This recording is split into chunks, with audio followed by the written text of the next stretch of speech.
حضرت ابو ہریرہ رضی اللہ تعالیٰ عنہ سے مروی ہے کہ حضور صلی اللہ علیہ وسلم نے فرمایا، قرآن حکیم میں ایک سورت ہے جس کی 30 آیات ہیں۔ اس سورت نے ایک شخص کی شفاعت کی حتیٰ کہ اس کو بخش دیا گیا، اور وہ سورت ہے تبارک الذی بیدہ الملک، اور خاص طور پر اس کو رات کو پڑھنے کو کہا گیا کہ یہ عذاب قبر سے محفوظ رکھتی۔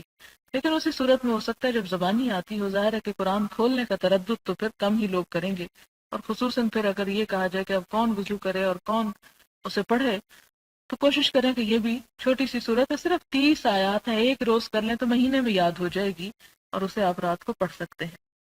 اسی طرح حضرت ابو مسعود رضی اللہ تعالیٰ عنہ سے مروی ہے، حضور صلی اللہ علیہ وسلم نے فرمایا، جو شخص کسی رات کو سورت بقرہ کی آخری 2 آیات تلاوت کرے وہ اس کے لیے کافی ہے،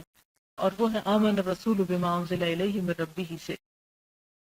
کہا گیا کہ اس کا مطلب یہ ہے کہ یہ 2 آیات اس رات کے لیے ناپسندیدہ حالات کے پیش آنے سے اس کے لیے کافی ہوں گی، یعنی رات کو انسان بہت سے خطرات کی زد میں ہوتا ہے، یہ آیات اس کی حفاظت کریں گی۔ اس کا مطلب یہ بھی بتایا گیا ہے کہ یہ آیات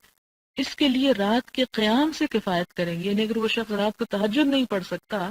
تو اس کے پڑھنے سے اس کو بہت اجر ملے گا،